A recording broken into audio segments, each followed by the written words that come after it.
Hello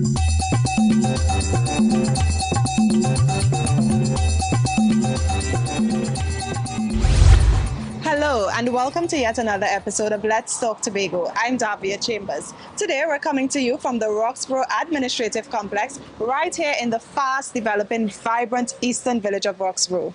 Of course, we've had quite an eventful week. So over the next half hour, we'll be sharing with you all the major details of what's been happening in Tobago. Stay with us for all the details, starting with this week's headlines.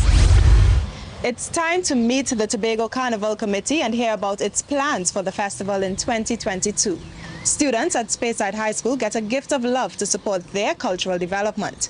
We have the highlights as the island celebrates Indian Arrival Day at the Scarborough Esplanade, and later we dive into the I Am Able, Just Differently series once more, this time to meet Genesis Okubosa. All these stories and more are up next when Let's Talk Tobago returns. Stay with us. Roxborough Administrative Complex is a two-story reinforced concrete building constructed by Towers Consortium Consultancy Limited. The complex houses critical state and utility services. Among them are the Business Development Unit of the Tobago House of Assembly, Inland Revenue, T&Tech, TT Post, the Registrar General's Office, and the Elections and Boundaries Commission. This ensures that the eastern communities have handy access to these services.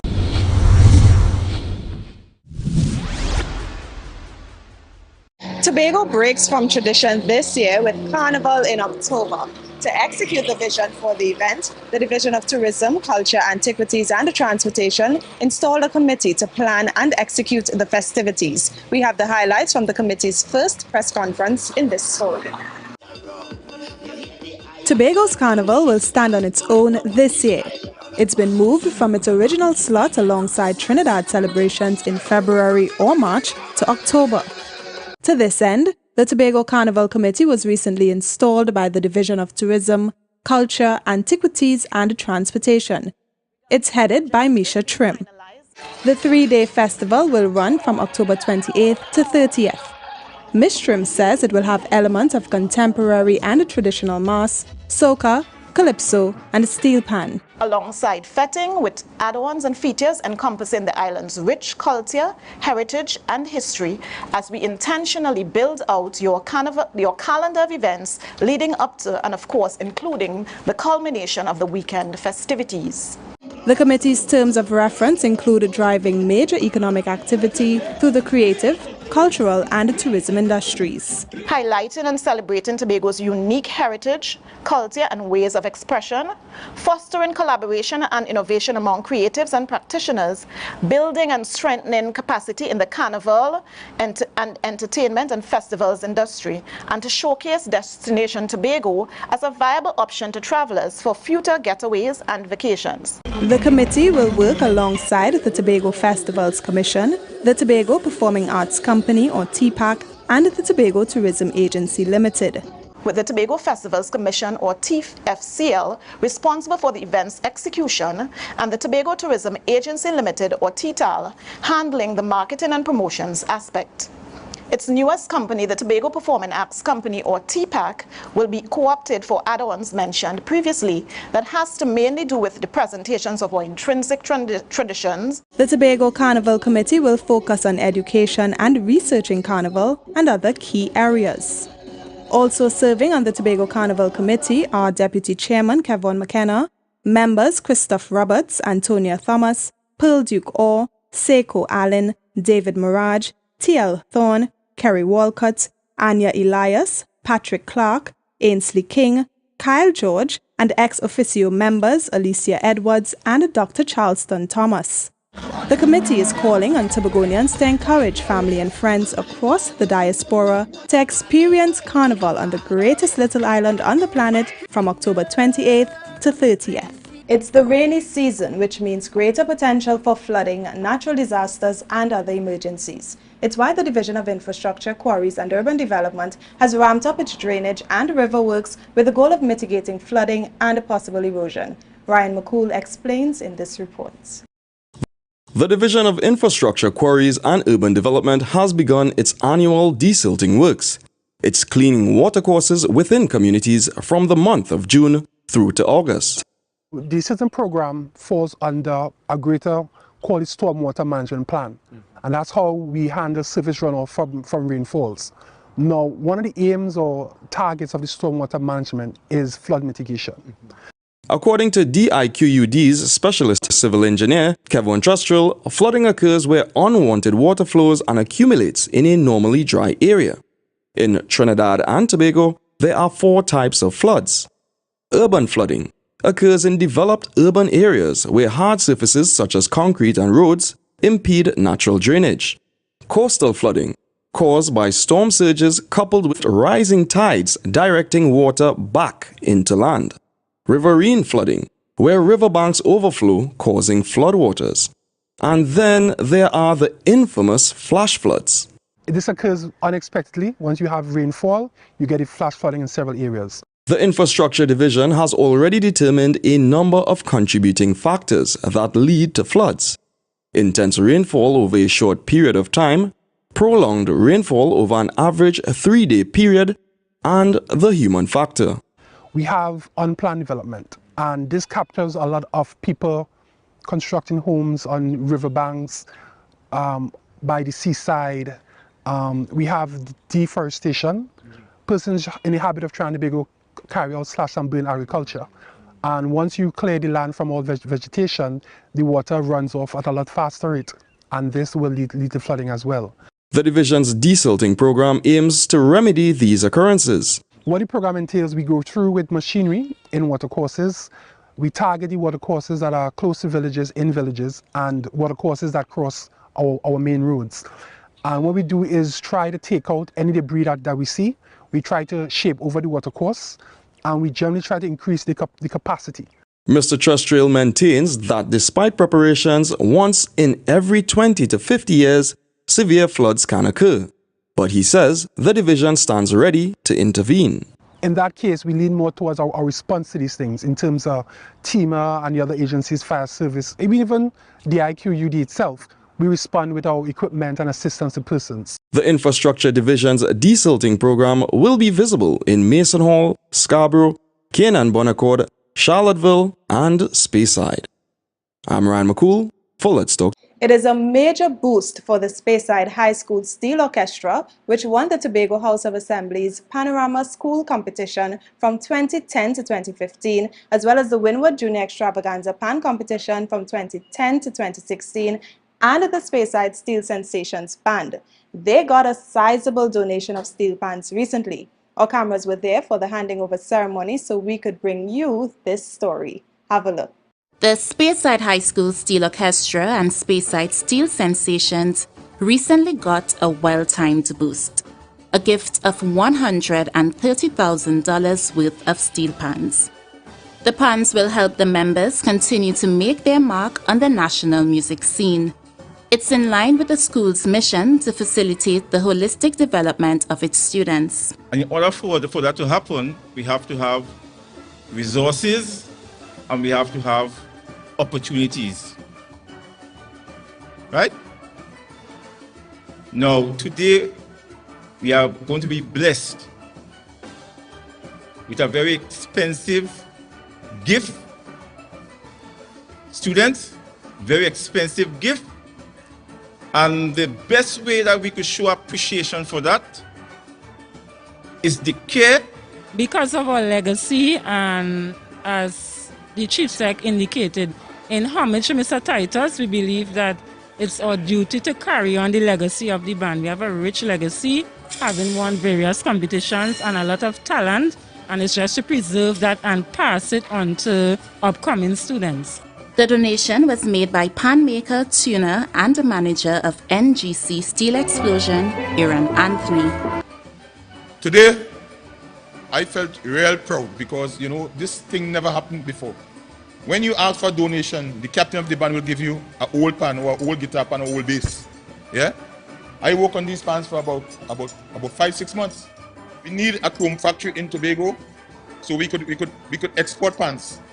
And we need a national band of 35 players, divided boys and girls, so they could be employed at $4,000 when the month come, and they could play, and the money they made could go into an assembly fund. So you're not doing nothing for them. They're helping themselves. Chief Secretary Honorable Farley Augustine was once the band's manager. Here is his take on the donation. I am happy and I'm grateful that I could be here in another role. Had I not have the role of Chief Secretary, I most likely would have been in the role of teacher. I might have been hosting this function, but I'm happy I could be in another role as Chief Secretary to stand here with our resident pan tuner, Mr. Deuce, who has given to us quite a noteworthy gift. I mean, it was said before, the value of the gift, $130,000. $130,000 is difficult to come by. It's not an easy amount of money. And this is a labor of love. Honorable Augustine has this challenge for all members. Mr. Titus must go down in history as the person who helped to push our pan side to where it is now. And I'm charging those who are still here and responsible, Ms. Griffith and others, that we have to get the pan side back up and running in time for competitions for February next year. For Let's Talk Tobago, I'm Raina Elaine. We have to take a break, but do not go anywhere. Let's Talk Tobago. We'll be right back. Stay with us.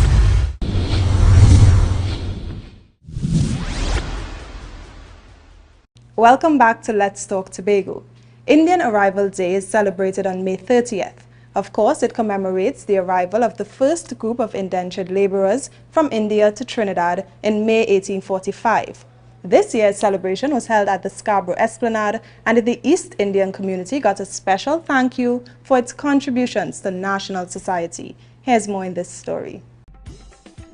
Trinidad and Tobago had another reason to celebrate its colorful history recently, Indian Arrival Day.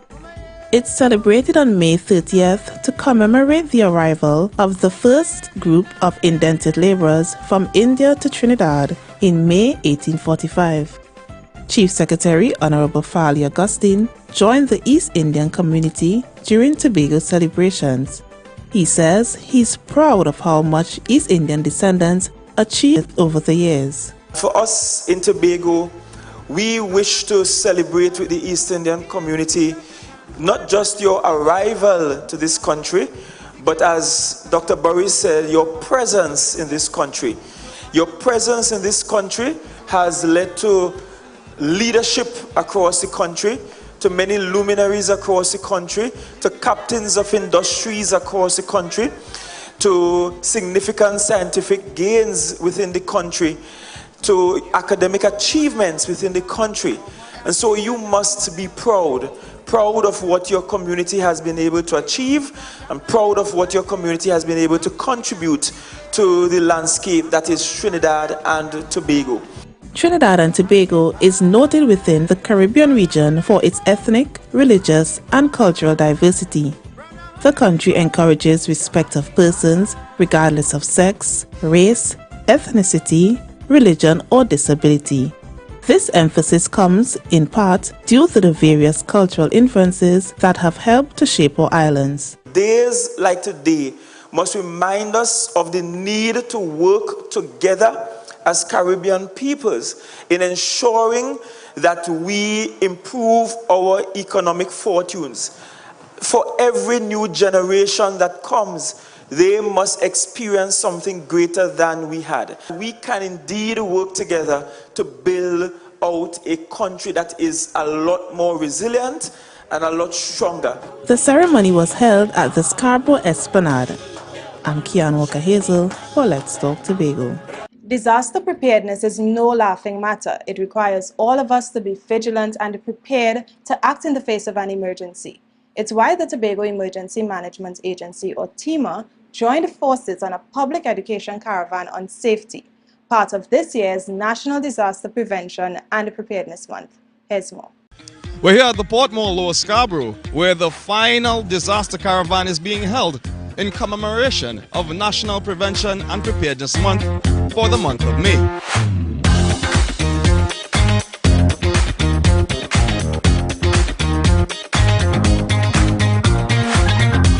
This is a very good initiative that has been put on by the National Disaster Preparedness Month Committee.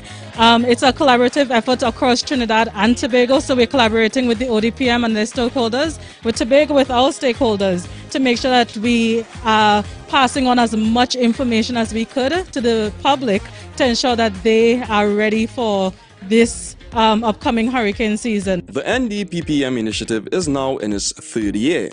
ODPM CEO, retired Major General Rodney Smart, is elated over the impact of the caravan. We have done both in-person lectures, we've done webinars, and we've done activities including the evacuation of schools. We've also done for the fisher folk. We've put on a seminar, and boy, they enjoyed it.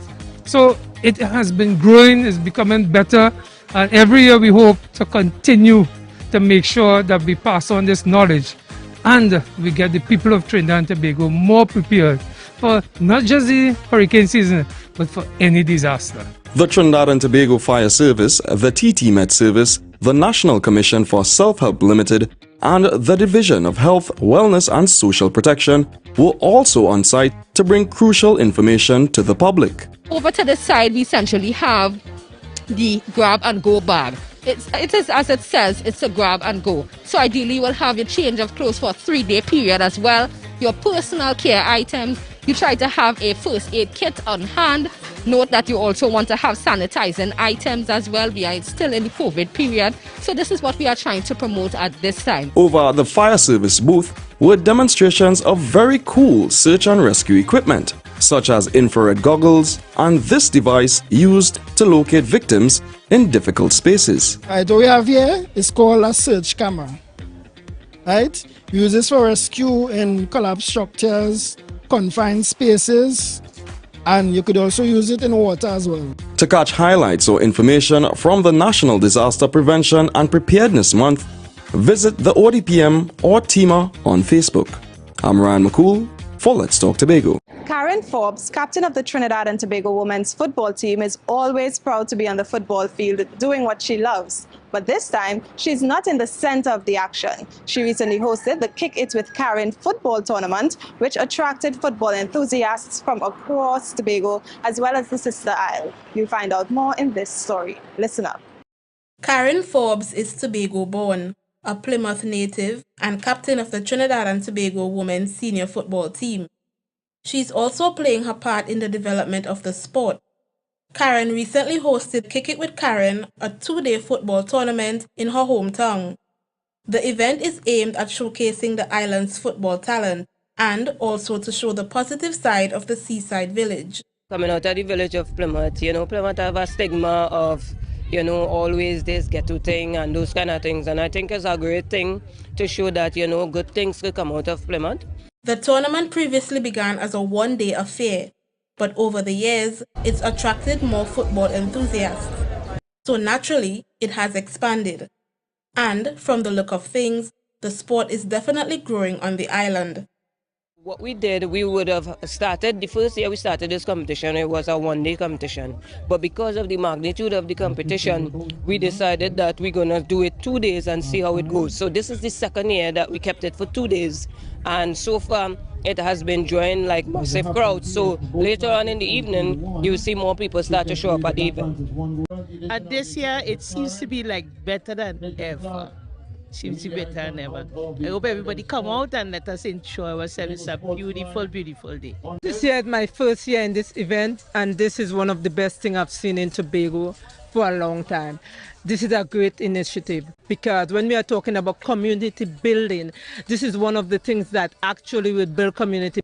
I'm hoping that Tobagonians support this event much more because this is a seed that has been planted and we need to water that seed that it can grow. In the end, winning the top prize in the female category was Unknown, a mix of ex-nationals and current players.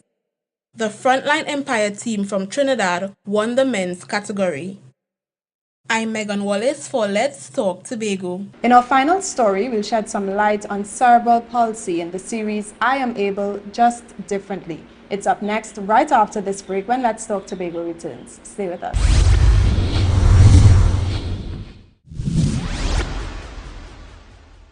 In this episode of I Am Able Just Differently, we shine a light on cerebral palsy. Now, this condition affects movement, muscle tone, and posture.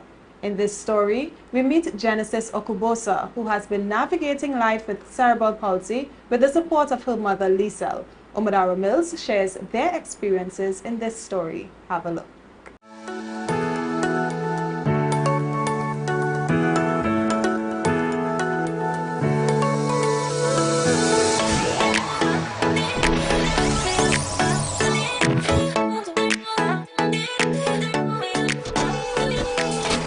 Not because she's differently able, that means I have to hide her away.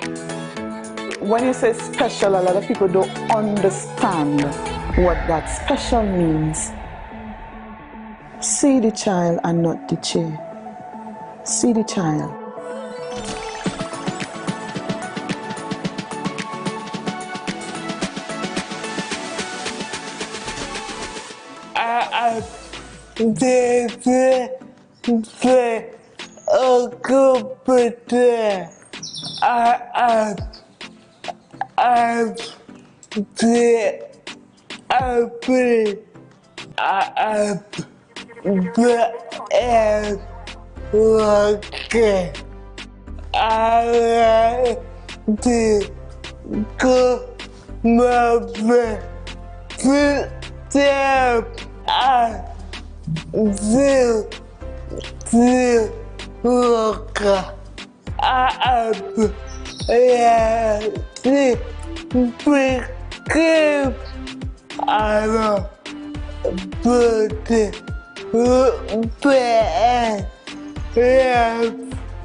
I realized that she couldn't hold herself up.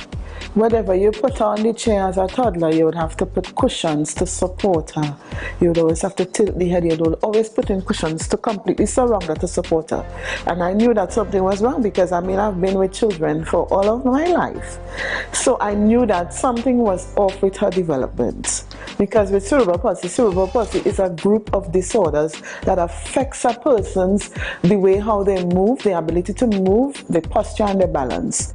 The emotions were so high. I was totally broken because I said to myself, I remember one of the things I used to always ask God, why? God, why? I mean, I've been taking care of so many children for so many years, and now I have my child. My one child, you just give me a special child. God, what's really going on?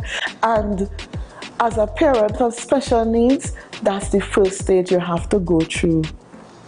When you go through that stage and you go through the other stage, which is acceptance. So in that stage, you would have many nights crying, you're blaming yourself for every little thing. You just feel like if you're going all crazy because you just can't understand why you. But you know what? Why you? Why me? Why not me? Why not me? God chose one of his best because he knew I can handle it. Because he know he will be there to back me up to deal with it. Every day is a bright moment with a child so beautiful as Genesis. Every day is a bright moment. Everybody can tell you that. Her teachers, her principals, the past principal, even the one now, even the bus drivers of her school that she attends, the gardeners, everybody, the cleaners, everybody can tell you she's such a joyful person. When you say special, a lot of people don't understand what that special means. Special, you have to take more time with that child to do everything.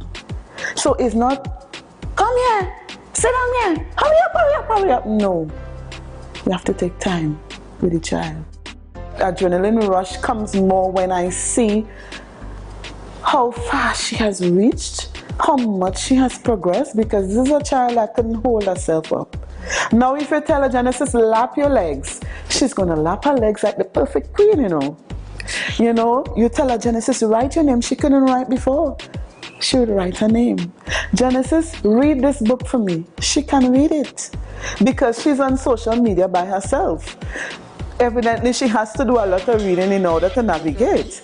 So all those are really bright moments for me because I see how far she has come in her life. Not because she's differently able, that means I have to hide her away. How could I do such a thing? God was the one that blessed me with this child, you know.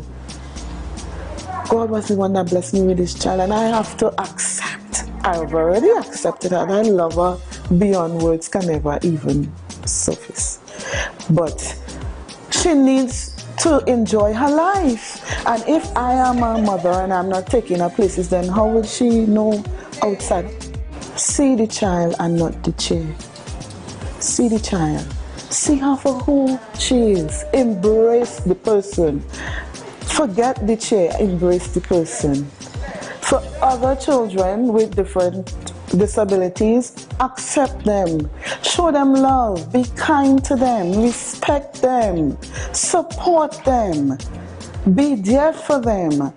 Encourage them. However way you can motivate them, inspire them, be a good memory in that child's life. Be a good person in that child's life.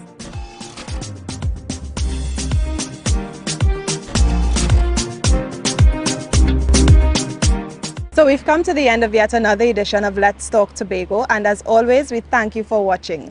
Please email us with your comments or queries about the program, and be sure to visit our website, like our Office of the Chief Secretary Facebook page, follow us on Instagram and Twitter, and subscribe to our YouTube channel. From our house to yours, I'm Davia Chambers, along with the Department of Information, Office of the Chief Secretary, Tobago House of Assembly, wishing you a safe and fantastic week. We leave you with a montage of the Division of Settlements, Public Utilities and Rural Development's internal small goal competition. Do enjoy.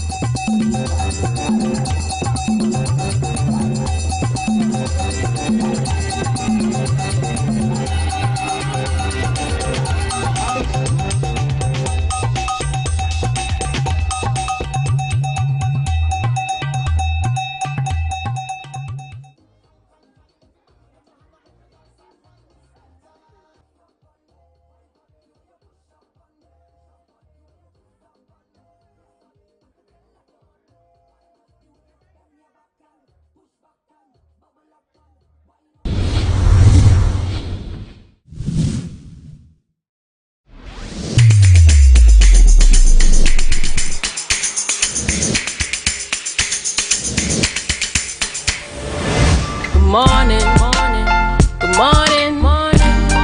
Put a smile on your Opulence Promotion takes you to a musical paradise with Utopia. On Sunday, June 19th, the Buku Historical Park would come alive from 2 to 10 p.m.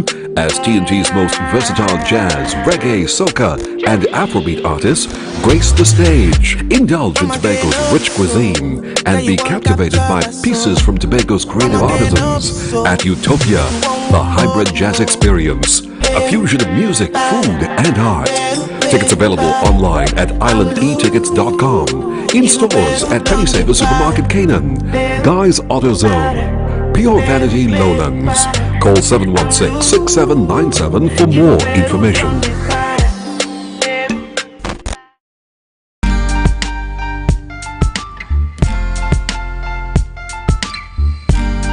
Put a smile on your face when you're moving from place to place. Good morning, good morning, morning, good morning, morning.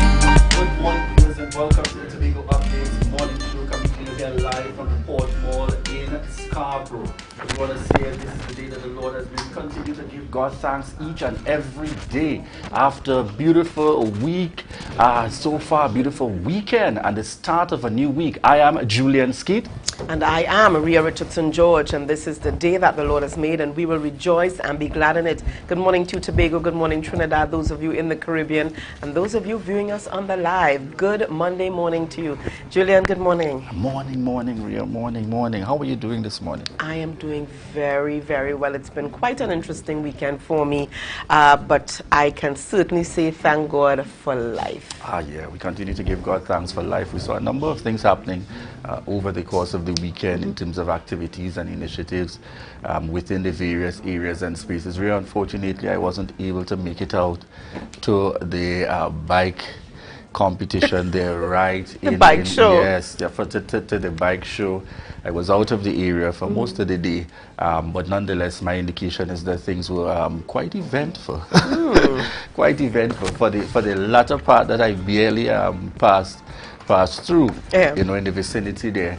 The music was pumping, good energy and so on, so I suppose that would have definitely been a plus. I think some of the viewers may give us some highlights via the live for those who were able to make it. How was the east side, Ria? Well, the east side was pumping a bit over, on Saturday, and we're going to get into that as we get into the birthdays, because I've got a really nice picture to show, to, you know, just to celebrate with a lovely couple up in the east. I also missed major celebrations You in did, the east. you did. Being, you know, in my relaxation mood on Friday evening. You know, I met the man himself. And so I heard. And you know, I could have only anticipated the grand affair. It was. That would have taken place. And we look forward to, we'll chat about that then. That's right. All right, viewers, we want to thank each and every one of you for continuing to connect with us. It's Monday morning. It's Monday morning. Yes, it's the start of a new week. All right, folks, and we head on over to news in 90 seconds with Denicia. Thank you, Julian. Here's the news in 90 seconds.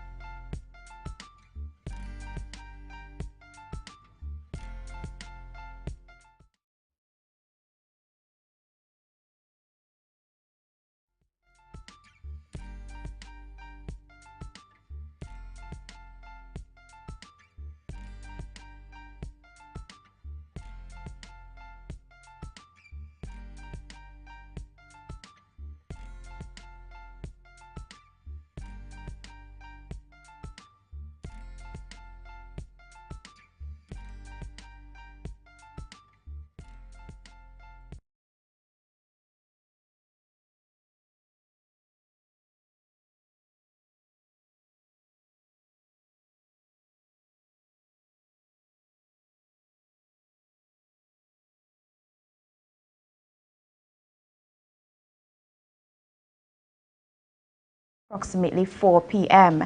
The heavy rains and the winds can cause land slippage and fallen trees. The Met Office reminds the public to be careful while traversing the roads and secure any loose property around their homes. Meanwhile, former Health Minister Dr. Fawad Khan will go up against Kamla Persad-Bissessar for the leadership of the United National Congress. The party is expected to hold its internal elections on June 26. Khan says many UNC members are not satisfied with the current leadership of Persad-Bissessar. He believes she should remain opposition leader and focus her energies on her job in parliament while another person leads the party.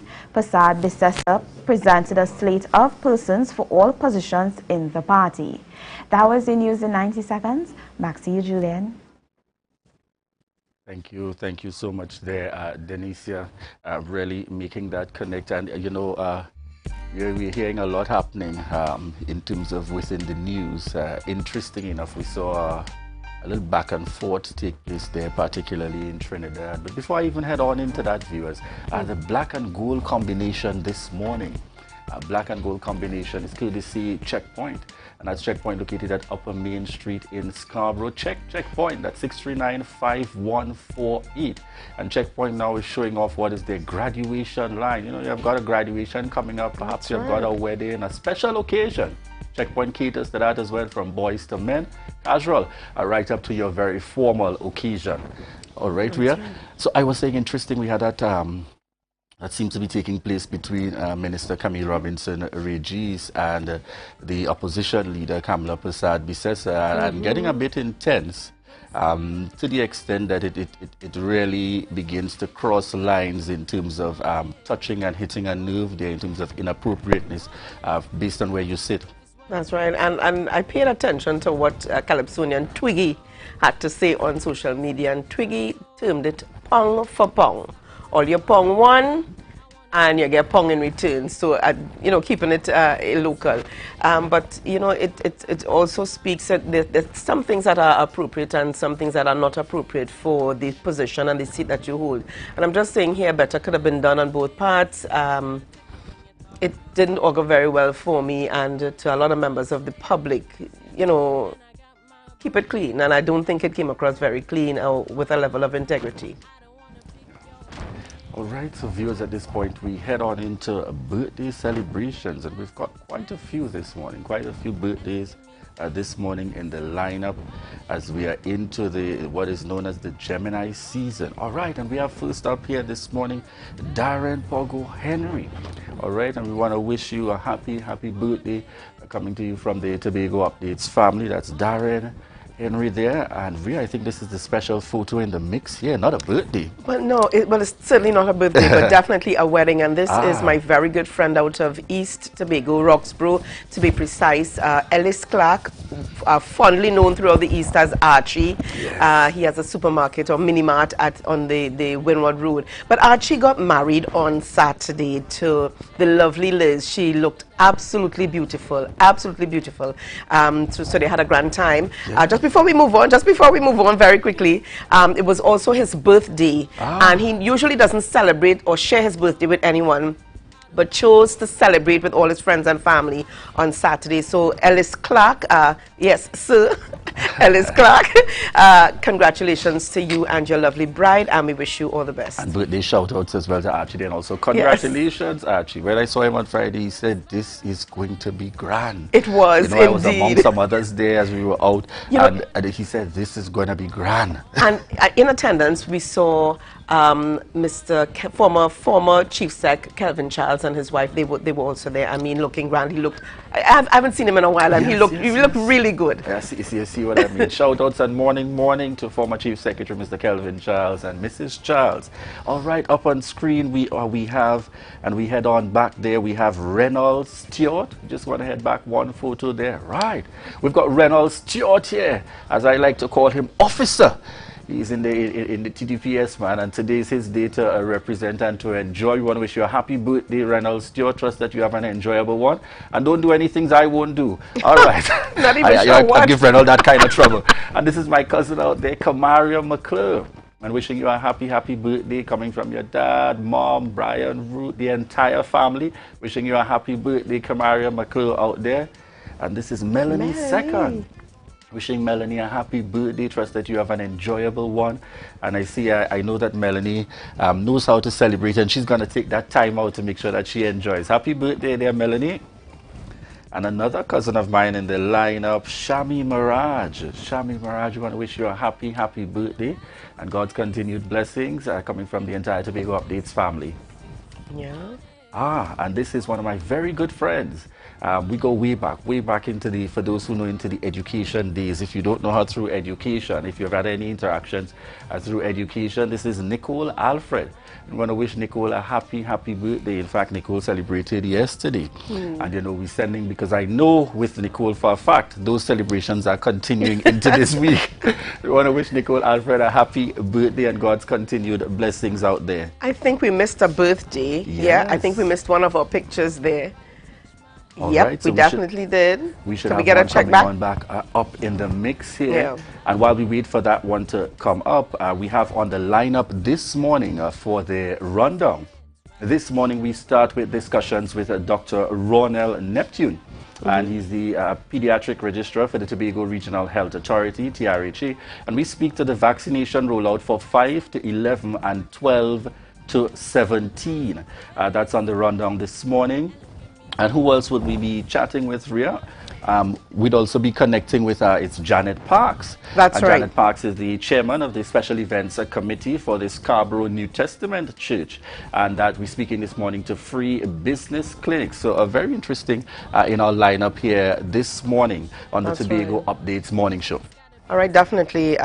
So lots of exciting things happening on the program this morning, and we just want to remind viewers, to stay tuned. A lot more coming up on the program this morning, Julian. Yes.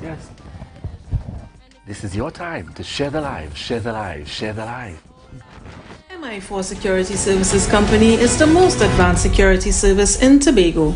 Ask about our cash and transit service. It's safe, risk-free, reliable, and timely.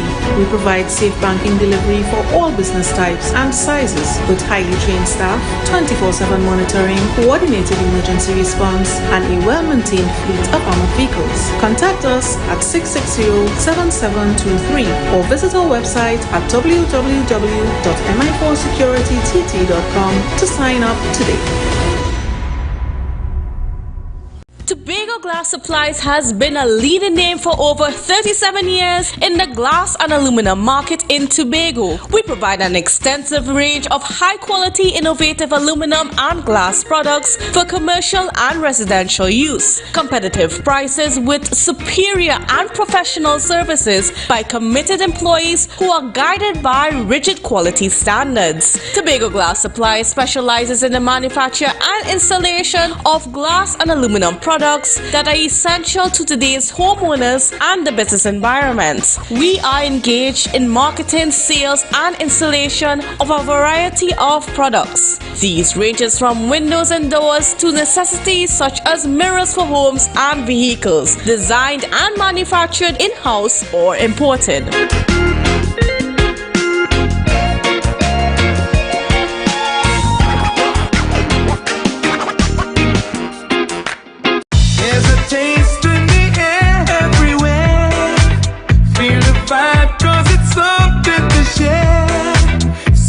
And creamy, you'll find it right here.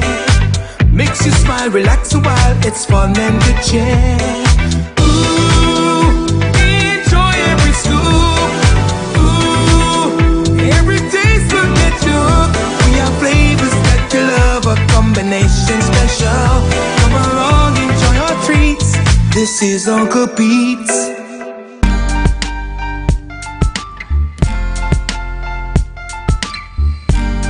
Put a smile on your face when you're moving from place to place. Good morning, good morning, morning. Good morning, viewers, Good and morning, welcome back to the morning. Tobago Updates morning show, coming to you here live from the Port Mall in Scarborough. It is 7:11 a.m. this morning on this beautiful Monday morning. Slightly overcast, but we welcome that. We welcome that in the mix once we keep safe out there. In this segment, viewers, we are chatting with Dr. Ronald Neptune, Pediatric Registrar of the Tobago Regional Health Authority, as we speak to the vaccine rollout. Morning, and welcome. Morning, Julian. Thanks for having me this morning, and good morning to Tobago. All right. So as we get into the discussion, and we want to start on the topic of the responsibility, and it's a title probably some are not as familiar with. You know, you'd hear about the pediatrician, yes. You'd hear about the doctors, you'd hear about some of the other specialists. Tell us the responsibility of the pediatric registrar within the TRHA. Okay, so the pediatric registrar is also a pediatrician in the hospital, right? We are just one level below the pediatric consultant, and we are charged with the responsibility as the pediatric consultant to help manage cases and also do almost everything as a pediatric consultant, right? So it's just one level below the pediatric consultant in the hospital. All right, excellent. I want you to give our viewers an idea, just to bring us up to speed as the medical practitioner here. Mm-hmm. Where are we generally with the vaccine rollout in the Tobago space? Are we making those progressive steps? Have things slowed down fully before we dive in to the lower age group? Right. So recently, you would have noticed that the vaccine rollout has actually been on a decline, right? And this is in the adult population, right? We would have started the vaccine rollout for the 12 to 18 years, and that also has been on the decline also. We recently got the approvals for the 5 to 11 years, and this is with the Pfizer vaccine. So we are here today to more or less encourage persons to get the vaccine, right? Encourage parents to have their children get the vaccine. And the reason for this is because school is open, right? We are seeing a lot more interaction with children around. And from an experience point of view, we are seeing a lot more positive cases of children coming into the hospital with COVID-19. As parents, and you know, you would have some parents who have taken up the opportunity to be vaccinated and some who have not.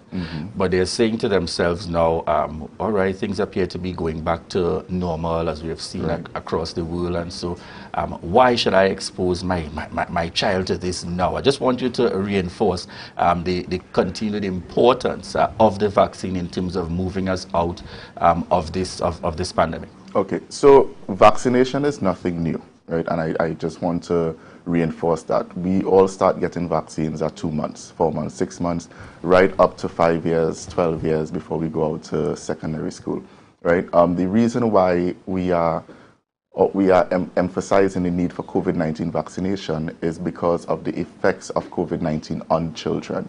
Now, previously, which would have been when COVID-19 just came out, we noticed that not much children would have been affected by COVID-19, and that is because of the strain of the virus that was out. With the emergence of Delta, the Delta variant, a lot more children would have been affected. We would have seen this especially in Trinidad. We did not have that much cases in Tobago because school were closed, children were protected at home. Now that school has reopened and there's a lot more interaction with children in school, interaction with parents and children who are going to school, we have seen a lot more cases of COVID-19 coming.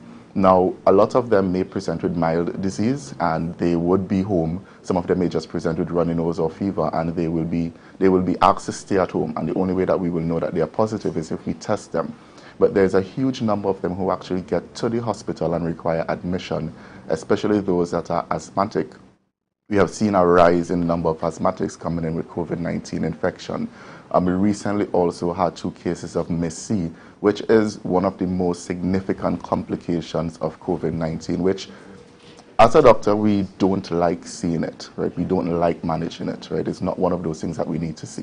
So the fact that we are pushing COVID-19 vaccine is to decrease the complications associated with COVID-19 in children, just because we know children will be continuously interacting with each other. You can't tell a child to social distance. It's very difficult. We probably have to tell them 10 times that you might get 1 social distance in that 10. Yeah.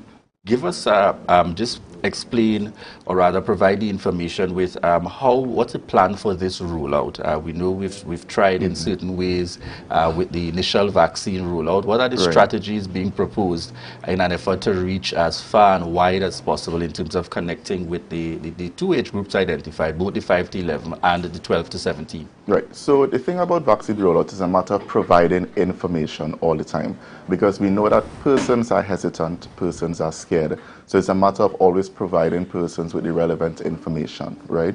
We ask that persons who are either on the fence, who are not sure, who are uncomfortable, to reach out to your pediatricians, reach out to your clinic doctors, reach out to your family doctor, reach out to anybody that can actually give you good information on the vaccine and also give you, try to alleviate the fears that you would have with the vaccine, right? The vaccine is available at the Roxborough, Scarborough and Canaan Health Center, so it's a matter of doing public education continuously, and this is just one step in terms of public education, and the Division of Health will have other initiatives in terms of engaging the public and trying to alleviate the fears, right, and opening the discussion and continuously having the discussion, right, so that persons will know the benefits of the vaccine. Has consideration also been given to in terms of strategies for reaching out? A number of PTAs now coming out of the, within the pandemic times are being held virtually with the through the TRH and so on, in terms of connecting and trying to educate and inform parents. But that will be a great initiative to actually go to the schools and also to start with the Parent Teachers Association. That is something that will be great, and I will definitely carry that back in terms of an initiative in terms of getting information out there. All right. And any plans as well in terms of connecting directly with the students? Like I like to say, at times, sometimes I feel like I go to the grocery and I go to certain spaces and I'm forced to buy something, because I don't know that television or the ads that would have been done encourages my child in a particular way that she feels she has to get it. Any plans also in terms of engaging and trying, even if at the basic level, to engage our students? Right, so that is one, again, another good initiative where we can go to schools and also provide that information to the students. But the biggest concern with that is, and to some extent it is empowering these children so that they can help their parents make that informed decision, because a child cannot take a vaccine without the consent of their parents. So as much as we will be able to engage the children, it's a matter of empowering them so that they themselves can have that discussion with parents. So school initiatives are also a great idea, yeah. All right. What vaccine is now available for those in the 5 to 11 category and the 12 to 17? Right. So the vaccine that is only approved for these children is the Pfizer vaccine. Right now, the Pfizer vaccine, as we all will know, is an mRNA vaccine. Right now, the mRNA is what we call a messenger RNA. So what this mRNA does, it sends a message to the cells to produce what looks like COVID-19 to allow the body to actually fight it, right? And what this does is create something called memory cells. Now, what memory cells does is that if you get another infection, the body would already be aware of it, so that the body now will be able to mount a greater response to that infection that you're actually getting. So therefore, the effects of the infection will not be that great. So this is the type of vaccine that we have for children available now. All right. And I want you again, in terms of just reminding our viewers, as we begin to look at wrapping this morning's interview, the importance where they can access these vaccines. Right. And I have to say commendations to you as well, because I continue to hear what is that passion from as early as your high school days and days of studies in this area. Certainly that passion within your field there. Thanks so certainly so I want you to remind the persons of the importance and where they can access these vaccines, so that because it is now available from the age of 5. So I just want to reinforce that the COVID-19 vaccine is not to prevent infection, but is all just to give you a protection just in the event that you are infected. The aim is to reduce the complication and to not reach the hospital, right? As much as I would love to see these children in the hospital, I don't want to see them in the hospital sick. So this is why we want to reinforce the need for vaccination. These vaccines are available at the major health centers, Roxborough, Scarborough, and Canaan Health Center, right? And parents should be able to make an appointment to be able to get these vaccines. And I'm sure by now walk-ins should be very much available to these parents. All right. Thank you very much there again, Dr. Ronell Neptune, Pediatric Registrar, the TRHA, the Tobago Regional Health Authority, for joining us here on the Tobago Updates Morning Show. Viewers, at this point, we head on into the good stuff. Yes, we've got the good stuff segment this morning.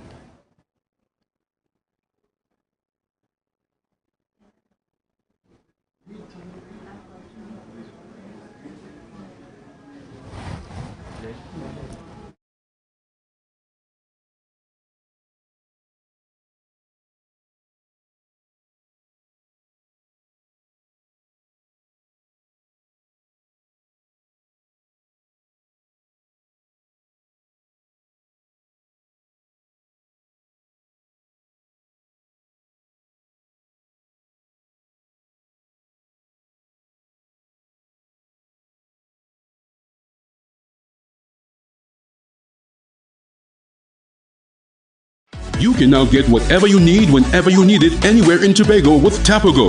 Your meals, medication, groceries, and shopping all delivered directly to you. No more hassle, no more stress. Get the Tobago app today on Google Play or Apple App Store. That's TAPPOGO, and let us deliver to you. Check our website at www.tapogo.app or call the experts at 494-TOGO and 484-4746. Tobago. Relax. We will get it to you. Tobago's at your service. Advertise with Tobago Updates. Call 284-6597. If you have a small or large business, we can get your information in front of the masses. Reach our rapidly growing viewership on Facebook and YouTube. Promote your brand in Trinidad and the Caribbean through M&E TV Now and Gayel. Yes, we can build unique ads for your business. Call now 284-6597 and advertise with us. Our national borders, our first step to security, but a possible access point for guns, drugs, crime. If it does not look right, do the right thing. Call Crime Stoppers anonymously. 800-8477. Report possible border crime. Looking for plants for your garden or even a thoughtful gift for a friend? We at Eden Nurseries are waiting to welcome you with our affordable prices and variety of indoor and outdoor plants, flowers, palms, soil blends, pots, landscaping services, maintenance, irrigation services, and water features. Visit our garden shop and nursery Monday to Friday 8 a.m. to 4 p.m. and Saturdays 8 a.m. to 1 p.m. located at the back of Orange Hill Gas Station, Shore Park, Tobago, or call us 639-0776 and let us help you bring your garden to life.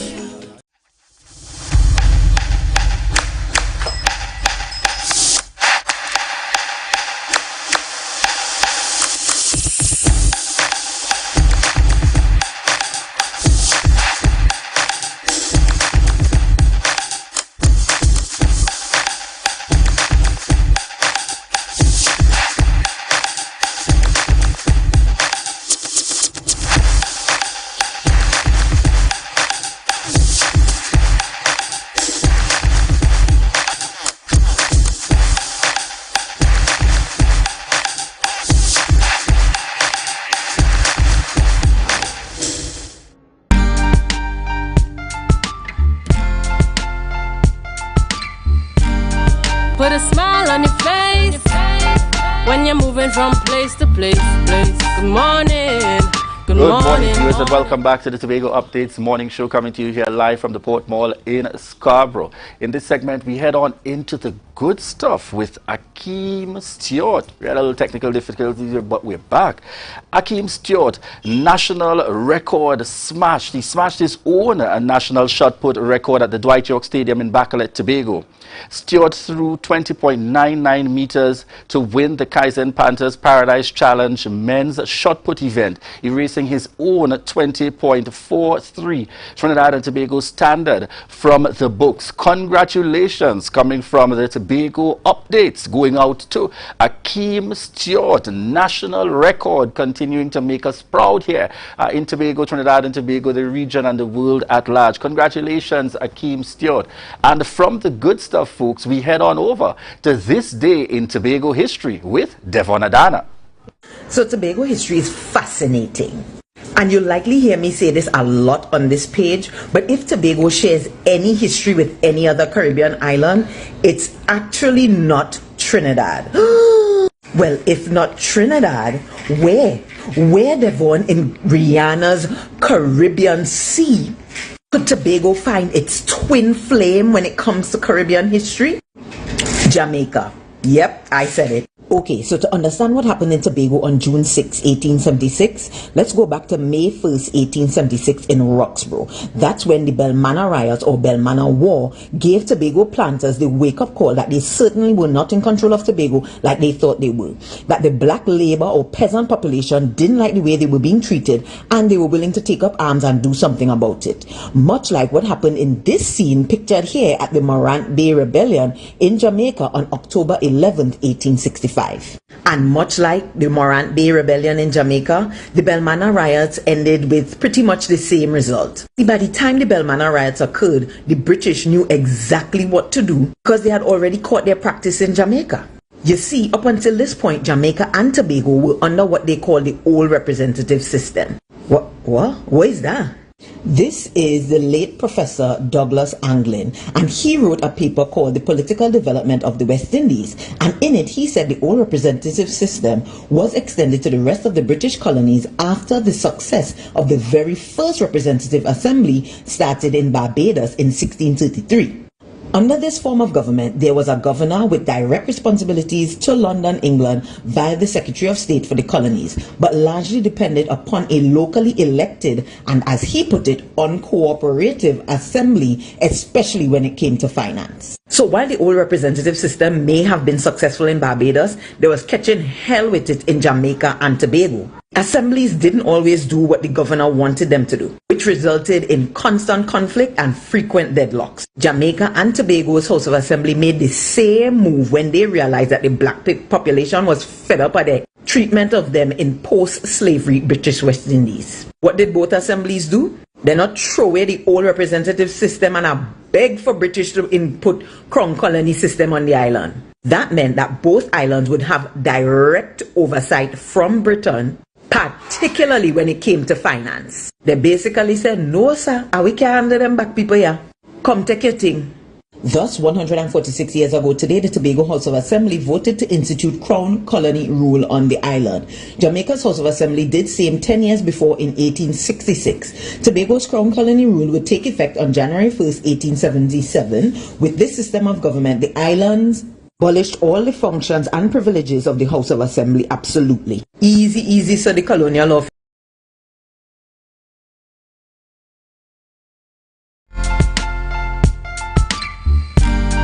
Put a smile on your face when you're moving from place to place.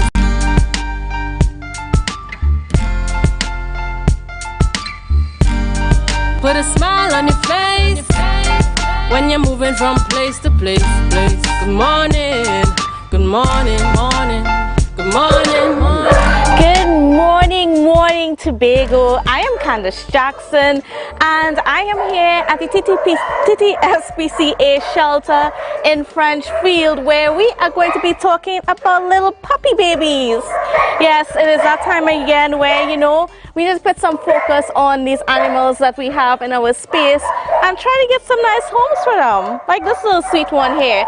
And to talk to me a little bit about this year's adoption drive, we have Miss Jackie James. Good morning and welcome to you. Good morning. Thank you very much for having me this morning. Right, so during this week from the 5th to the 11th of June, we are trying to promote as much adoptions as we possibly have. Currently at the shelter, we normally house a series of cats and dogs. All of our animals are loving, kind. They'll make a great addition to anyone's home. We are encouraging all citizens of Trinidad and Tobago to please pay us a visit. Lots of animals available for adoption at this time. All right, so I just want you to tell me a little bit about how have things been going for the shelter in the past year? Well, respectively, you know, due to the impact of COVID, things has been going a little bit difficult. A lot of people are relinquishing animals and abandoning them. We do know that it is a challenge for a lot of people even to manage on their own, but we are just inquiring that if you don't have the time to come and adopt, maybe you could come and volunteer, you could come walk animals, you could socialize with them, you could bathe them, you know, make them more adoptable to people who can in fact adopt them. And I mean, I know that recently there was a complaint that some people have been relinquishing animals to the shelter quite a lot more than they usually will. Yes, that's quite correct. But if it is that you are relinquishing animals to the shelter, we prefer you to at least come in, let us do our procedure instead of dumping the animals outside in the area and regrettably dumping them in the bin. It's not humane. It is very distasteful that you do that. You know, animals are defenseless. When you tie them to the fence long periods of time, they can be out there for at least until someone is able to see them or identify that they're there. You know, rain could fall. They could get very stressed out. When they come into the shelter, they're terrified, and we really try to eradicate that process or at least limit that form of stress to the animals when they come at the shelter.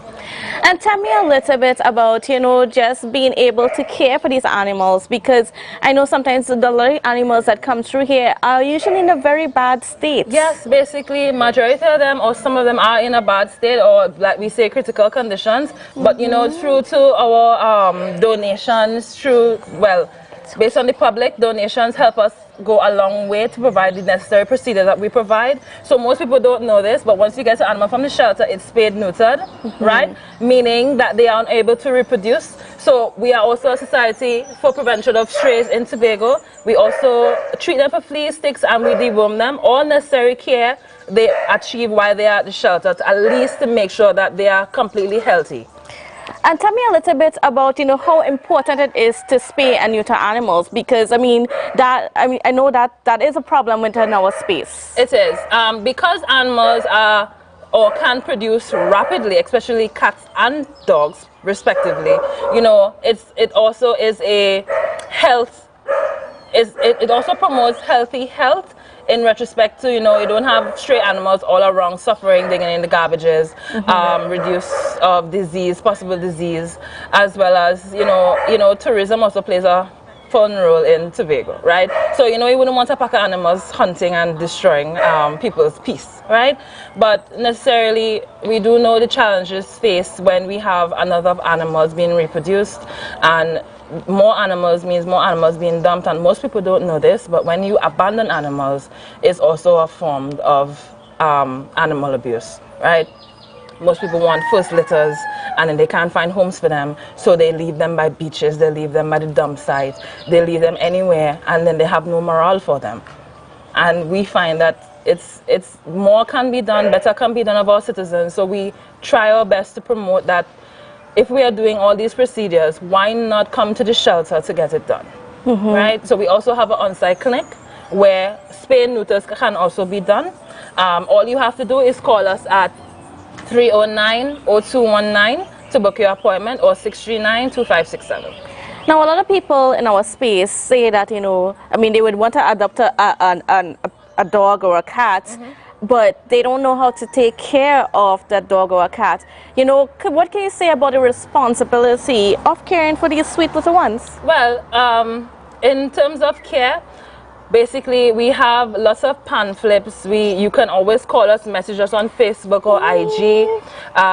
Basic care, you know, flea and tick treatments, deworming, provide essential foods such as recommended chow. You could always call. Our vets can recommend the best diet for your animal and its breed as well, more specific. But basically, once you provide those necessities, you should be fine.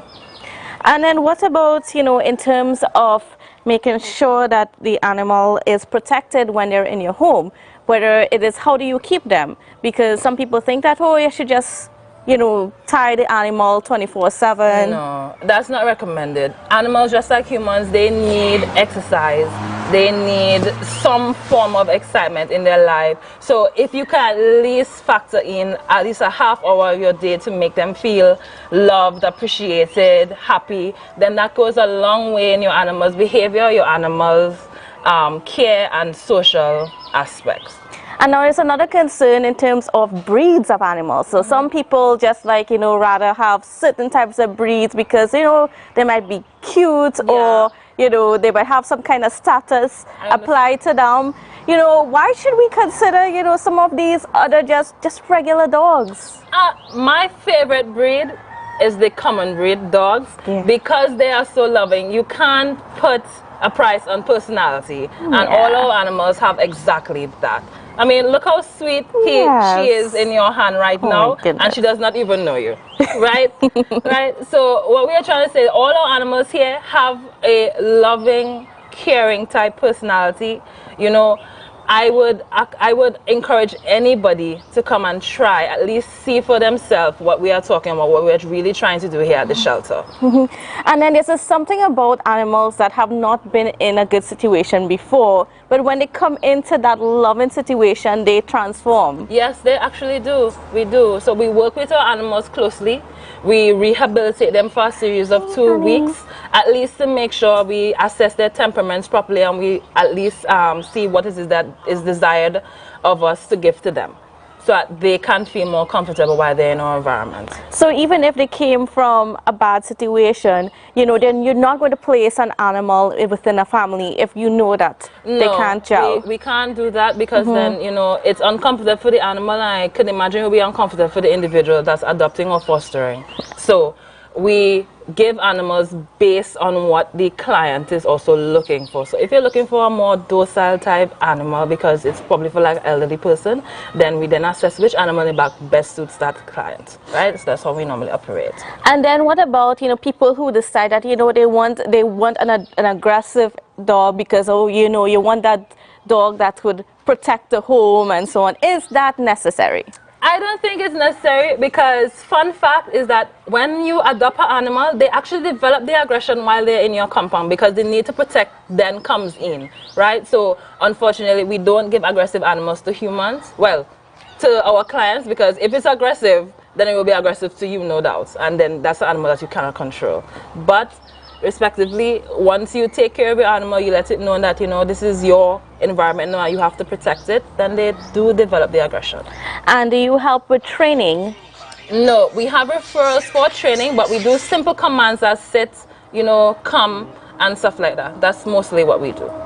Most of them are kind of house trained as well. They don't tend to poop and stuff inside, they rather go outside.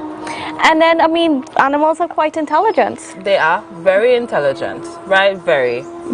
So, you know, oftentimes, people think that, you need to like really train a dog or give the dog licks if they do something wrong and that sort of thing. I wouldn't advise against disciplining animal in that way. I mean, you can try various different ways.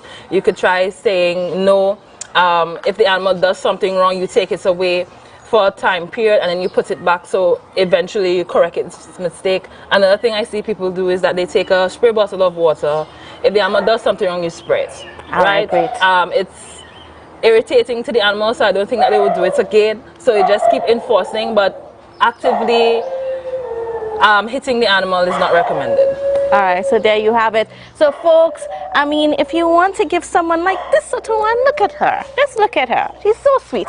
Come on down to the shelter. There are many dogs and cats. I should say there are many dogs and cats. Come on down. You know, the love of a pet is completely worth it.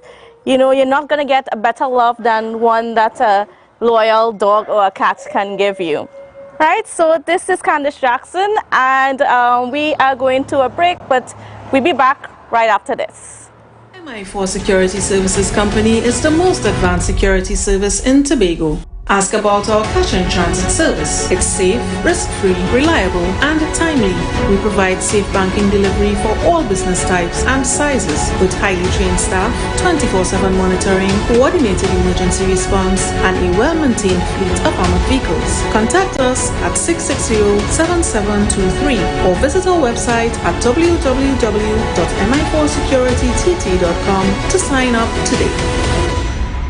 Pre-qualification notice deadline 30th June 2022. The Tobago Regional Health Authority (TRHA) is updating its current list of pre-qualified contractors, suppliers, consultancy firms and sole traders to ensure compliance with the mandate of the procurement regulations of Trinidad and Tobago. All interested contractors and suppliers desirous of entering into business arrangements with the TRHA are invited to engage in the pre-qualification of suppliers registration process. For more information, visit the following link: trha.page.link/tenders.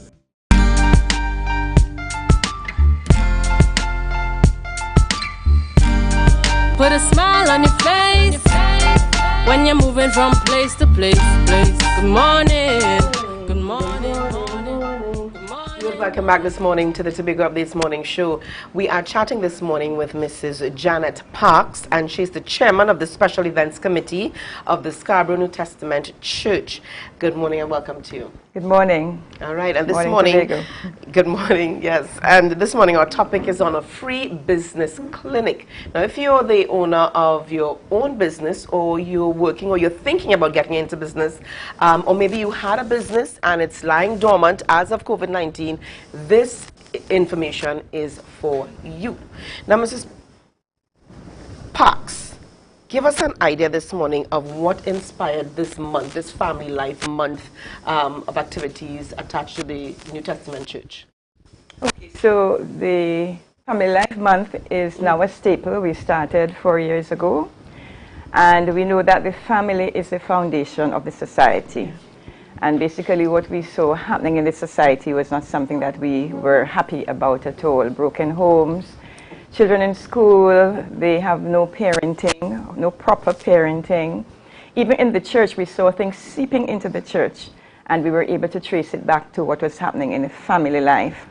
Fathers and mothers not being able to communicate effectively, and so on. So that whole family life movement, if you wish, came out of that, and we have a generic theme that says building wholesome families for a stable and a secure future. So that while we pay attention to family all the time, during the month of June, we highlight family. Okay. Now, you know, we tend to believe that the church is just about the spiritual aspect, just us people connecting with God.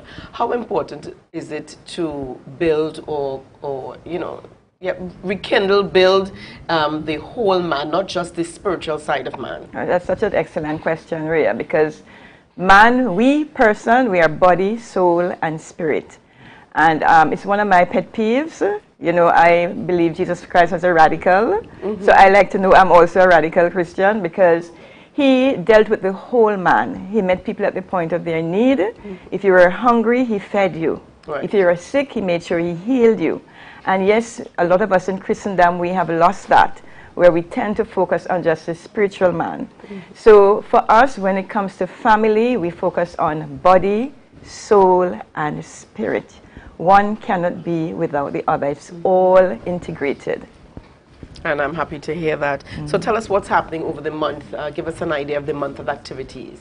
Okay, so we had an excellent launch yesterday. We had Reverend Roy Reed from the Open Bible minister to us, and that was really excellent in terms of positioning the month, talking about the genesis of family and what family truly means.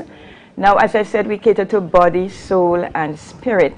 Tomorrow we have a business clinic, and we have a business clinic because we recognize with the COVID-19 pandemic, a lot of business people have basically given up. They have given up.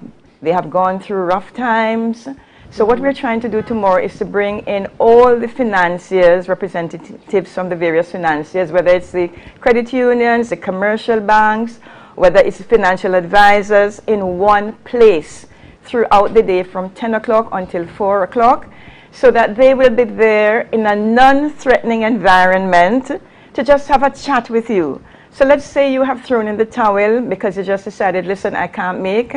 You can come in, sit down and have a chat with these guys and say, listen, this is what has transpired. How can I get up and go again? So our message is come, no matter where you are in your business. If you're new, if you have been in business for 30, 40 years, it doesn't matter. You need to revamp and to rekindle because we're now a global market. You need to know how to reposition yourself. So what we have said to all these financiers is, come, we're not charging you really. We ask you to make a contribution to offset the sanitizing and all of that, but that should not debar anyone from coming. So come into that environment, have a chat with whoever comes through the door, and see how we could get the businesses in Tobago going again. I'm sure you're seeing so many business places with closed signs, you know, because people have basically given up.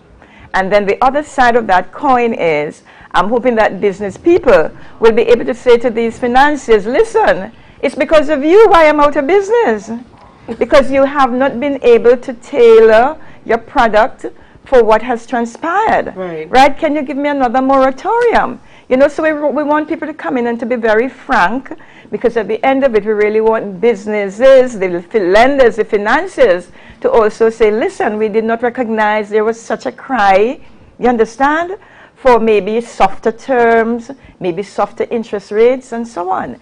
So we really are encouraging those of you in business, those of you about to start business, those of you who decided you can't make in business, come back in. Come into the business clinic tomorrow. We want to hear from you, and we're going to see how we can collectively rebuild the Tobago's economy. Okay, how flexible are the hours for this business clinic? Because persons who are currently in business are going to be at their workplaces. How can you, how flexible are the hours so that, you know, you can accommodate them? Great. That's why we have started at 10 and we're running throughout the day until 4 o'clock. So if you could run away for 10 minutes or 15 minutes, try and make that sacrifice. That's why we have spread it. We have not locked it into 2 or 3 hours because we recognize exactly that. You cannot just run away from your business and leave it unattended. So we have spread it throughout the entire day from 10 a.m. to 4 p.m. Make some time, make a 10 minutes or 15 minutes, come in and have a chat. Okay. Is it a bit too lax in Tobago as it pertains to business? You know, in Trinidad, there would have been a greater outcry by the business communities asking for that moratorium. As you know, is it that we're too lax? We just take things lying down. What is it? I'm not so sure if we're too lax. I think the challenge for Tobago is for people to have one voice. Because certainly from a Chamber of Commerce perspective, which I'm also a part of, we have made so many representations, but we need everybody on board. It can't be just 5 or 10 or 15 persons. So it's part of our culture where people tend to be laid back. So your business closed down, you go on your fish, or you call that George, you could still eat, you know. But in Trinidad or in other areas where you have no other viable means of income, you don't have a choice. You know, so yes, we need to get to that place where we're not so complacent and that we demand, and I'm using a very strong word because we are part of the pillar in our economy. So we demand as business people that we give out that voice and we get the responses. We want to be heard. We want to be heard and we want something to be done. Okay. All right. So apart from the business clinic that's taking place tomorrow, what are some of the other activities for the month? Okay, so we have a very exciting month lined up. We have our parenting workshop, and Ria, you have been a part of that a couple of years ago. Yes. And this year, parents, the subject is how do I? We recognize that parents have challenges talking to their children about sex and sexuality. So one of our subjects is how do I speak to my child about sex and sexuality? Then one of the other topics in our parenting session is discipline versus punishment. Because a lot of people are actually punishing their children and not disciplining them because they do not understand the difference. Right. And then the third topic in our parenting session is how to determine if your child is being abused. Because we recognize in Tobago, right under their parents' roof, you have children being abused by bigger brothers, by uncles, by aunts, and so on, and the parents seem to be seemingly blind. So the parenting session is going to deal with some very sensitive but very important issues this year. And then on Saturday, we have an outdoor activity where our youths, they're going into specific communities. We'll be giving away hotly baked bread and exercise books and basically doing some soft witnessing, just having a chat with the guys on the block, see how you're going. Then we have on Sunday at the Scarborough Library at 6 o'clock, Men Talk. And I failed to say in the beginning that this year our sub-theme is anchored. So we actually have a ship being anchored. So men, for you on Sunday evening, your topic is man overboard.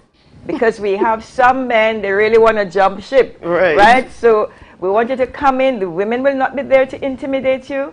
So it's going to be at the Scarborough Library Auditorium. We're inviting all men from all walks of life. Please come in, 6 p.m. on Sunday. On Tuesday, we have our health clinic. That's going to be virtual. And we're going to talk about depression. We're going to talk about what happened with the COVID-19 pandemic. Why are children now in school? And after 2 years of online learning, they can no longer focus. Right.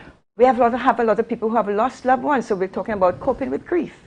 And we have professionals dealing with all of this. Right, so that's our health forum next week. Actually, it's Monday the 13th. Right. Then on Thursday, we have a biblical seminar where we bring in a lot of the biblical minds. So we have people like Pastor Vernon Arthur. We have Pastor Whitfield Lawrence, Pastor Sina from Tunapuna. We have a pastor from St. Lucia. And we're going to ask the question, what in the world is going on? Are we in the end times? And usually that's really a very interesting one, because whether you belong to church or not, you may be asking that question every day. That's right. We just heard about another massacre again in the States. Yes. Every day we hear about killings and shootings in Trinidad. So we're asking that question, what in the world is going on? And then on Saturday, we have our marriage symposium, which is usually, oh my, such a wonderful time. And that session is called, Should I Jump Ship? Again, we're talking about being anchored. And we want at the end of that session, not for anyone to jump ship, huh? No. Right? So ladies, men, married people, those of you who are engaged to be married, we encourage you to come into our marriage symposium. We'll have the women by themselves for the first session, the men by themselves for the first session, and then we're going to come together in a plenary session to see how we can really enhance and enrich our marriages so we don't have to consider jumping ship. Right. And that basically takes us through the 2 weeks of activities. And we close on Father's Day, where we have a double whammy, a Father's Day, and our closing ceremony. All right. Seems like a lot, but so it's a lot, very exciting. And we really are encouraging people to tune in, advertise. When I say advertise, coming, just call the church office 639-7729.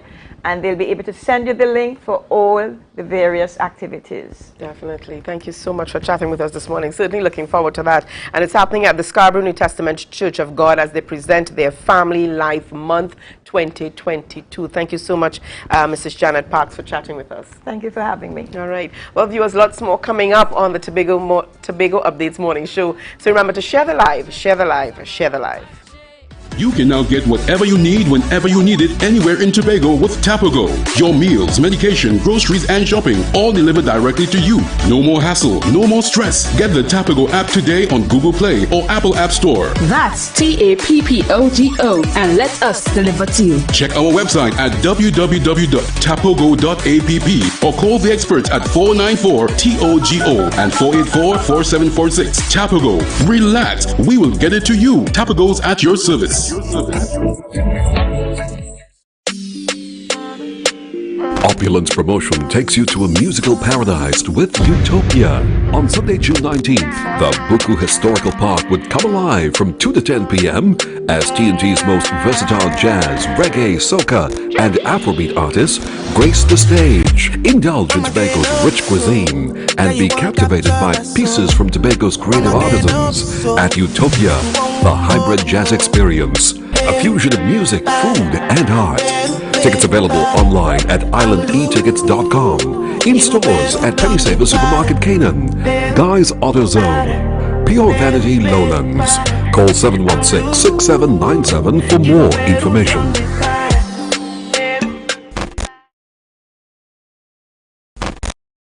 MI4 Security Services Company is the most advanced security service in Tobago. Ask about our cash and transit service. It's safe, risk-free, reliable, and timely. We provide safe banking delivery for all business types and sizes with highly trained staff, 24/7 monitoring, coordinated emergency response, and a well-maintained fleet of armored vehicles. Contact us at 660-7723 or visit our website at www.mi4securitytt.com to sign up today.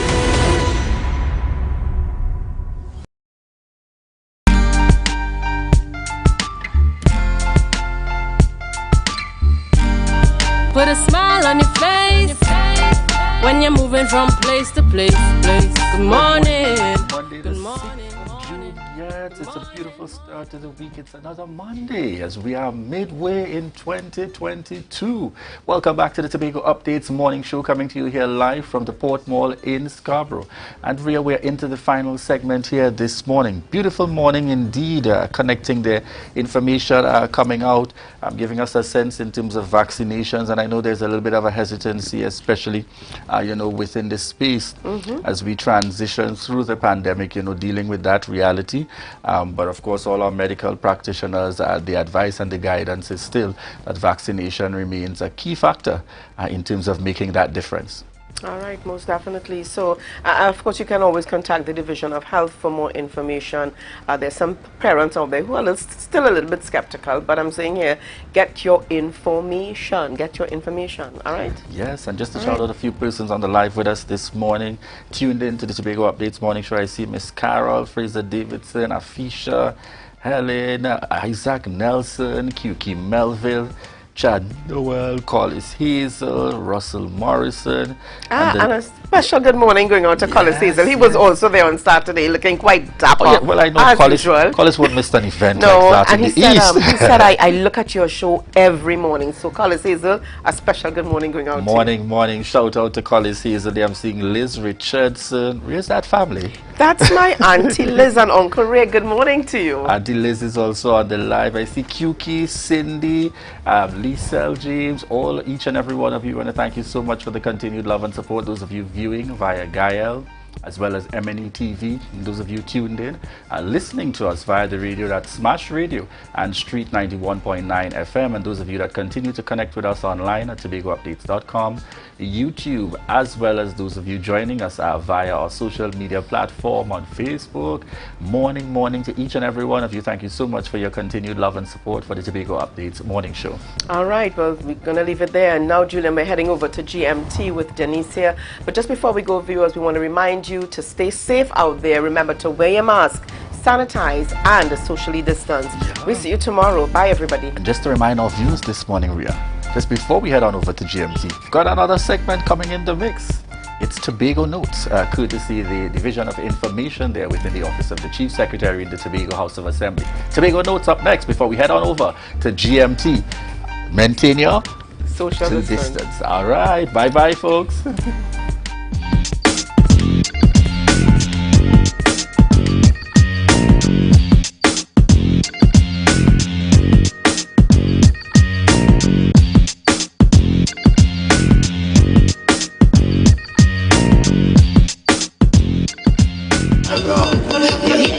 Tobago's carnival will stand on its own this year. It's been moved from its original slot alongside Trinidad celebrations in February or March to October.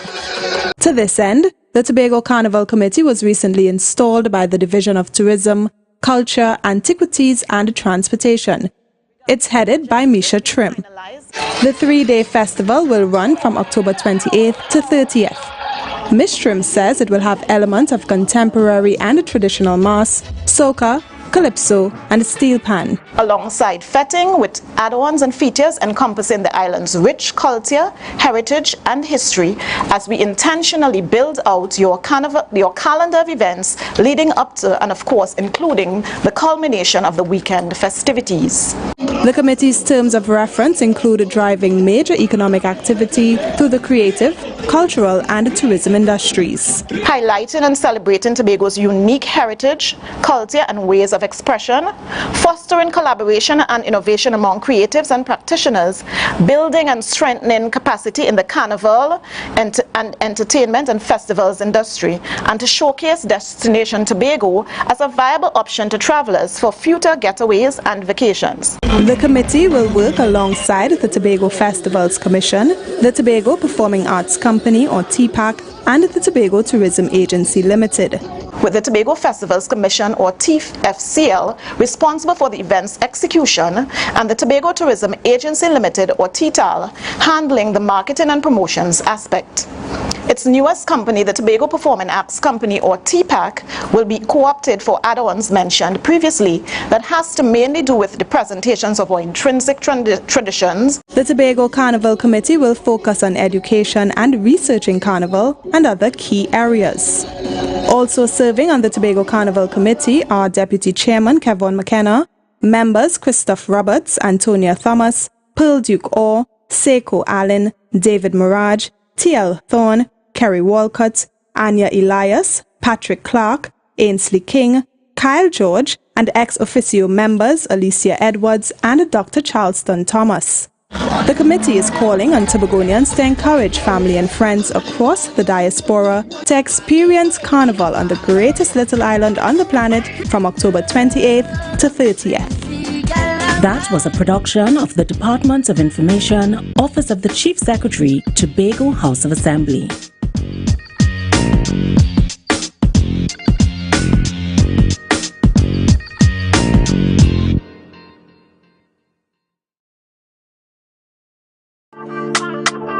Hey. Tobago updates. Na, na, na, na, na. Good morning, Tobago. Na, na, na, na, na. Wake up with Candace and Denasia. Let's go, go. It's a brand new morning. Rise up to a brand new dawning. As the passion start to rise, the energy fill the skies. I say thanks for favor to wake up and hear me neighbor. 60,000 people strong, and the vibes is never wrong.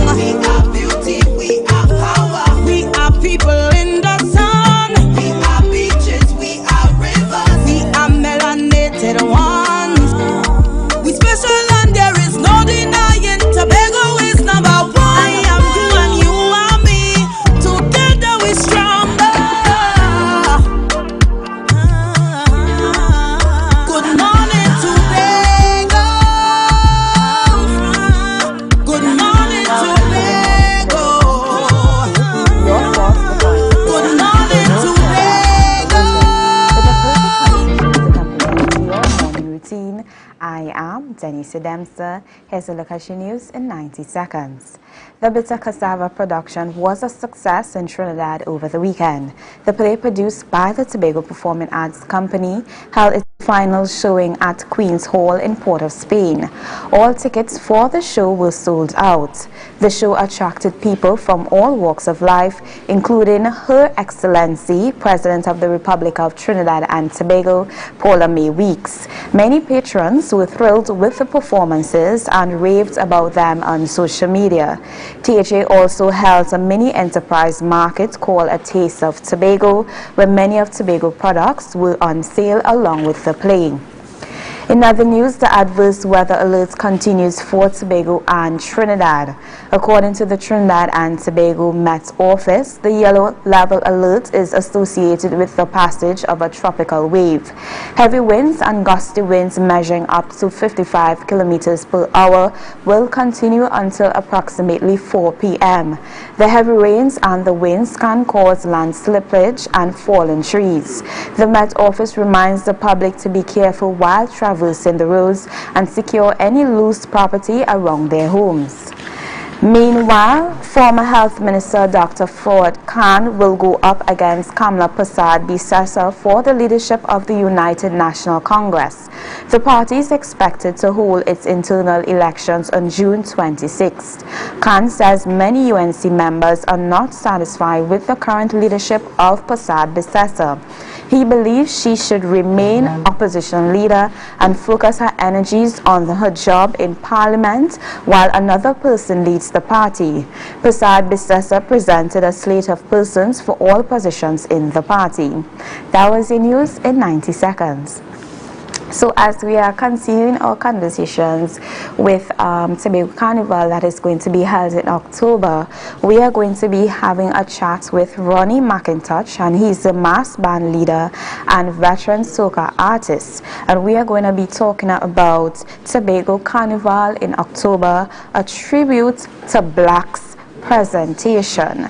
Now, recently we had the tragic passing, unfortunately, of one of our soca artists and our veteran Blacks, and we will be having a conversation as to why this band is so important and how we can keep his legacy alive. So we have this conversation right after the break.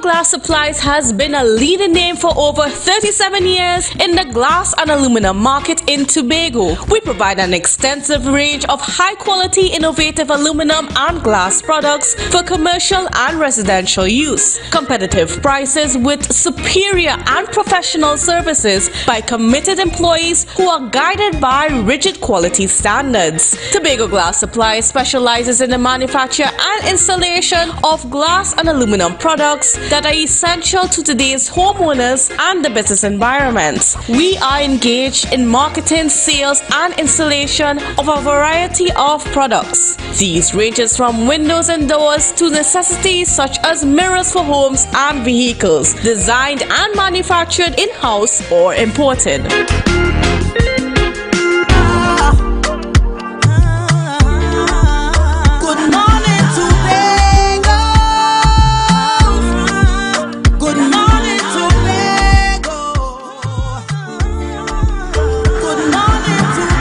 Good morning and welcome back to Good Morning Tobago. We are going to be talking to Ronnie McIntosh, and as I stated earlier, he's a mass band leader and a veteran soca artist. Good morning and welcome. Good morning, Denicia. Good morning, Tobago. So tell about this A Tribute to Blacks presentation. What's it about? Could you give us some details about it? Well, basically, it's coming across like it's as my presentation, but it's not. It's a presentation by Jade Monkey, Jade Monkey, of course, Tobago, very familiar with Jade Monkey. I am very familiar with Jade Monkey. I'm always there. So that Jade Monkey bar, and of course the casino and the cafe and that kind of stuff. Of course, the band leader being Mr. Sean Anthony. So he's basically putting on the presentation. What happened here is Ronnie and Caro, of course, people famous with Ronnie and Caro, the mass band. We are basically supplying him with designs and production of the costumes for his presentation. In conversation with him, because Sean Anthony is a good friend of mine from way back in the day, in the music days in Toronto. Blacks, from what I understand, what he told me, Blacks has been, was always a regular visitor and a regular performer at the Jade Monkey Bar. So it was always fitting, and I think, well, Sean and himself was rather close to. Blacks and myself was close to. So yeah, so Sean basically decided that, he wanted, pay that tribute to Blacks. So he came to me and said, listen, I'm thinking about doing, of course, when the announcement came for Carnival, he said, I want to bring a band because Jade Monkey always normally would bring a Juve band. So he wanted to get involved in the pretty mass. Well, of course, Ronnie and Caro, famous for that. So basically, it's a partnership, and of course, there's another entity involved in this aspect too, which is Happy Place, which is also a good friend of mine, Dana Lee. So it's basically the Happy Place family link up with the Jade Monkey family, and of course, Ronnie and Caro family providing the designs and the production of the costumes for it.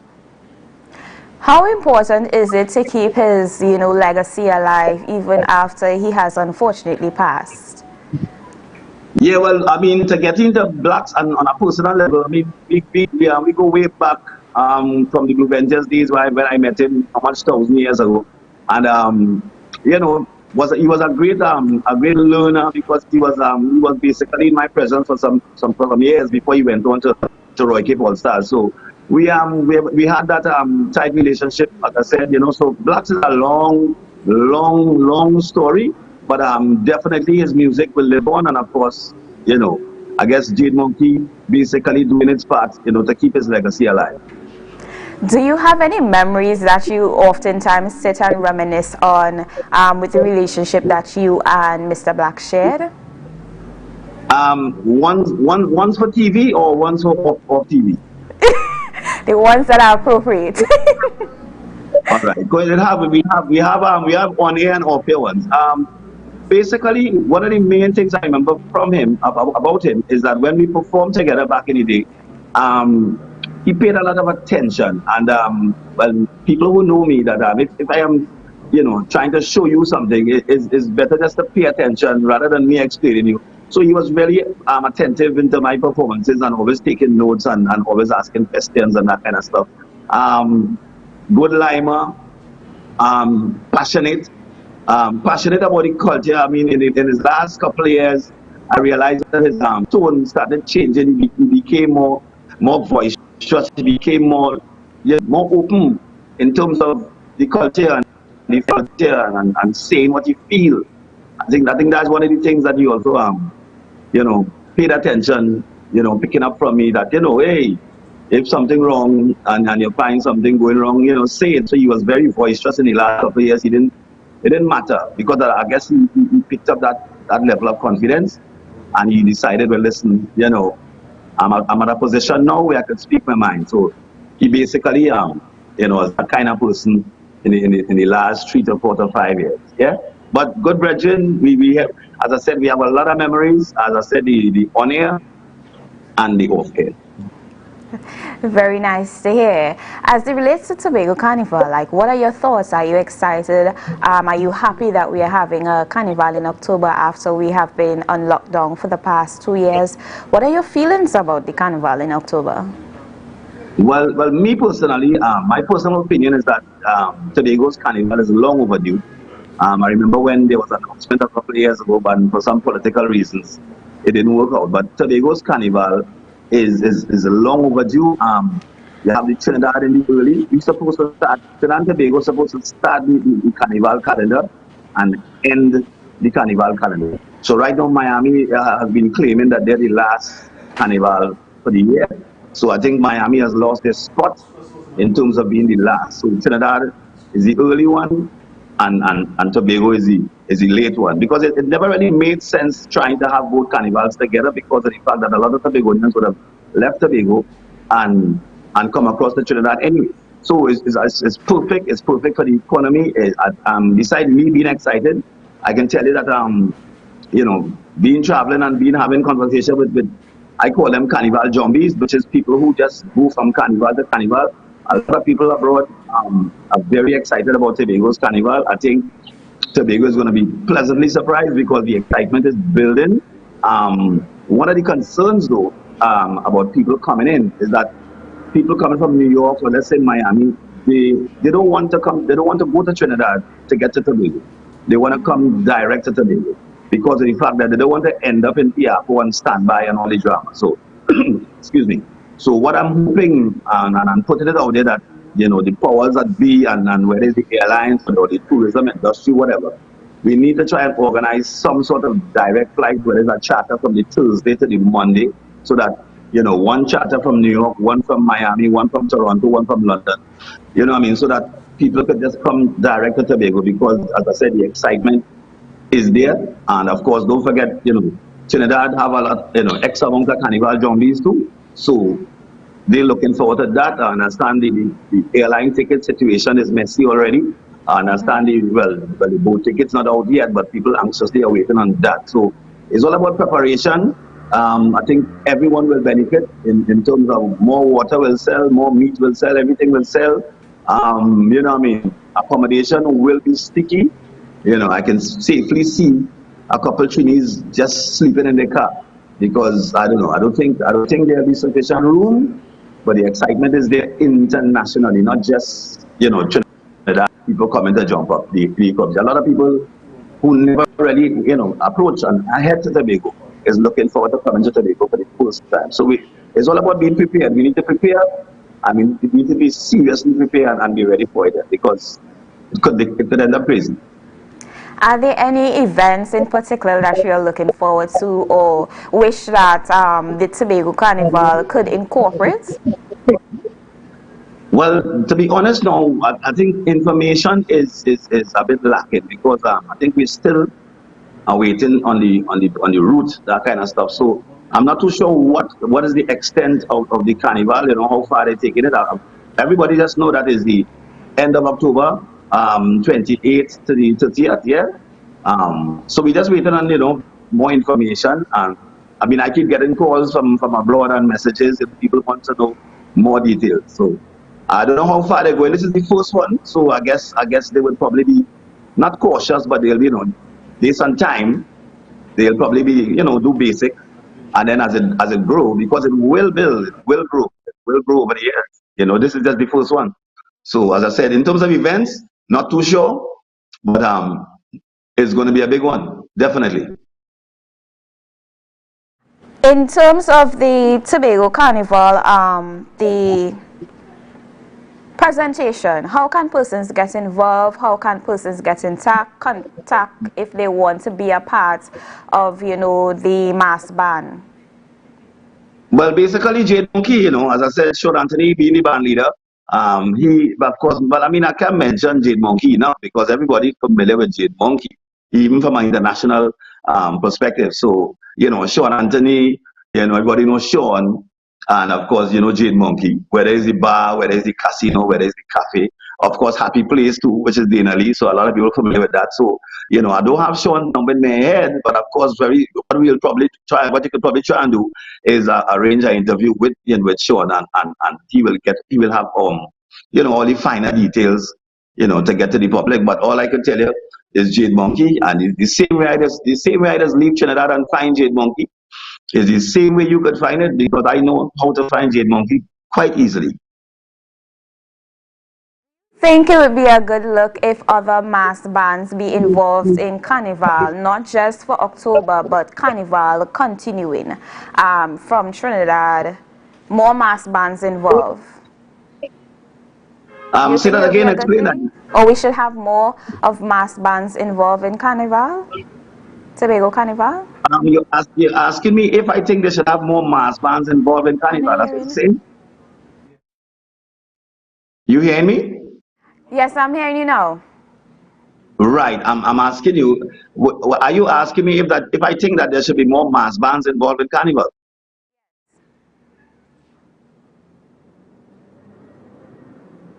Something wrong with your audio? You hearing me? I am hearing you quite fine. Are you hearing me? Yes, I'm hearing you now. All right, good. So I'm trying to get your question clearly. Are you asking me if I think there should be more mass bands involved in carnival? Yes.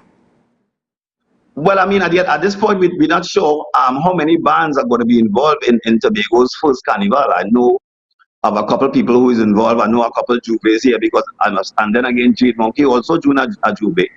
You know, but I mean, in terms of these predictions, we just have to let's see how the first one go. Let's see how smoothly it run. You know, that kind of way. And of course, I think Tobago's carnival could grow from strength to strength. You know.